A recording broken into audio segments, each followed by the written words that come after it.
ഈ മാസം 28 വെള്ളിയാഴ്ച വൈകുന്നേരം റംദാൻ ചന്ദ്രക്കല കാണാൻ സാധ്യതയുണ്ടെന്നും അത് നിരീക്ഷിച്ചറിയിക്കണമെന്നും സൗദി അറേബ്യ രാജ്യത്തെ എല്ലാ മുസ്ലിങ്ങളോടും ആഹ്വാനം ചെയ്തു.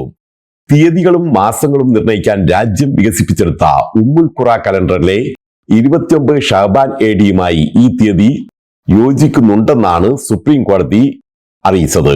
വെള്ളിയാഴ്ച റംദാൻ ചന്ദ്രക്കല കണ്ടാൽ മാർച്ച് 1 ശനിയാഴ്ചയായിരിക്കും റംദാൻ 1. ദുബായ് മെട്രോ സ്റ്റേഷനുകളിൽ നോൾ കാർഡുകൾ റീചാർജ് ചെയ്യുന്നതിനുള്ള കുറഞ്ഞ തുക ഇനി മുതൽ 20 ദിർഹം. വെൻഡിംഗ് മെഷീനുകൾ വഴിയുള്ള നോൾ കാർഡുകളുടെ ടോപ്പ് അപ്പ് തുകയാണ് 20 ദിർഹമായി വർദ്ധിപ്പിച്ചത്. ഇതുവരെ ഇത് 5 ദിർഹമായിരുന്നു. വരുന്ന മാസം 1 മുതൽ ഇത് പ്രാബല്യത്തിൽ വരും. പൊതുസ്ഥലങ്ങളിൽ ക്വിക്ക് റെസ്പോൺസ് അഥവാ QR കോഡുകൾ സ്കാൻ ചെയ്യുന്നത് കരുതലോടെ വേണമെന്ന് Dubai roads and transport authority.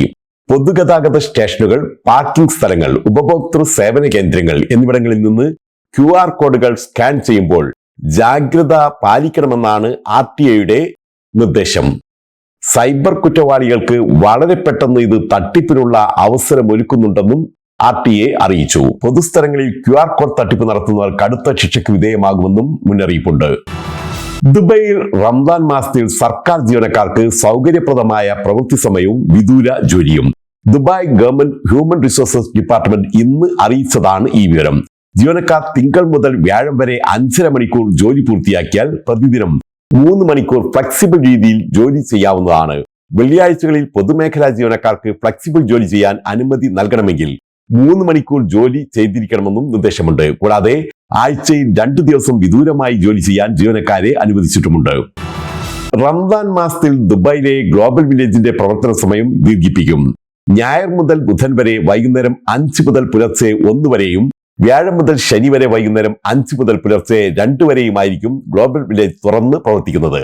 Ramadan പ്രമേയത്തിലുള്ള അലങ്കാരങ്ങളാൽ global വില്ലേജിനെ അത്ഭുതങ്ങളുടെ ഭവനമാക്കി മാറ്റുമെന്നും അധികൃതർ അറിയിച്ചു. തെലുങ്ക് സിനിമാ നിർമ്മാതാവും സംരംഭകനുമായ കേദാർ സെൽഗാം ഷെട്ടിയെ ദുബായിലെ അപ്പാർട്ട്മെന്റിൽ മരിച്ച നിലയിൽ കണ്ടെത്തി. ജുമൈറ ലേക്ക് ടവേഴ്സിലെ താമസ സ്ഥലത്താണ് മൃതദേഹം കണ്ടെത്തിയത്. ഗംഗം ഗണേശ പോലെയുള്ള ബിഗ് ബജറ്റ് ചിത്രങ്ങൾ നിർമ്മിച്ച കേദാർ സെൽഗാം ഷെട്ടി അടുത്തിടെയാണ് ദുബൈയിൽ ബിസിനസ് ആരംഭിച്ചത്. റിയൽ എസ്റ്റേറ്റ് രംഗത്ത് സജീവമായിരുന്ന ഇദ്ദേഹം ഇവിടെ കുടുംബത്തോടൊപ്പമായിരുന്നു താമസിച്ചിരുന്നത്. ഒമാനെയും UAEയും ബന്ധിപ്പിക്കുന്ന പുതിയ കരാതിർത്തിയായ ദിബ്ബ ബോർഡർ തുറന്നു. ഒമാന്റെ മുസന്തമിനെയും UAEയുടെ ഫുജൈറയെയും ബന്ധിപ്പിക്കുന്ന ദിബ്ബ ബോർഡർ ഇന്നാണ് പൊതുഗതാഗതത്തിനായി തുറന്നുകൊടുത്തത്. യാത്രക്കാർക്കും ചരക്ക് കടത്തിനും ദിബ്ബ അതിർത്തി വഴി സൗകര്യമുണ്ടാകുമെന്ന് അധികൃതർ അറിയിച്ചു. ഒമാൻ എയറിൽ കുറഞ്ഞ നിരക്ക് യാത്ര ഫ്ലാഷ് സെയിൽ ആരംഭിച്ചു. 3 ദിവസത്തേക്കാണ് ഫ്ലാഷ് സെയിൽ നടക്കുന്നത്. വെറും 23 റിയാലിന് ദോഹയിലേക്കും 33 റിയാലിന് ഗോവയിലേക്കും ബാംഗ്ലൂരിലേക്കും 43 റിയാലിന് ഇസ്താംബുൾ, സാൻസിബാർ, ദാറുസലാം എന്നിവിടങ്ങളിലേക്കും 89 റിയാലിന് ക്വാലാലംപൂരിലേക്കും പറക്കാനുള്ള സുവർണാവസരമാണ് ഒമാൻ എയർ ഒരുക്കുന്നത്.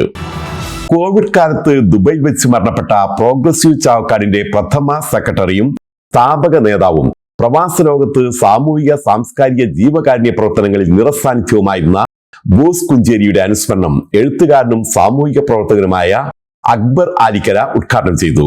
അനീഷ് മണ്ണാർക്കാട് മുഖ്യ പ്രഭാഷണം നടത്തി. ശ്രീജിത്ത് ശ്രീനിവാസൻ, മുസ്തഫ കുഞ്ഞിമോൻ, ഷിഹാദ്, ബിജുനാഥ്, അജയ് ഘോഷ് എന്നിവർ സംസാരിച്ചു.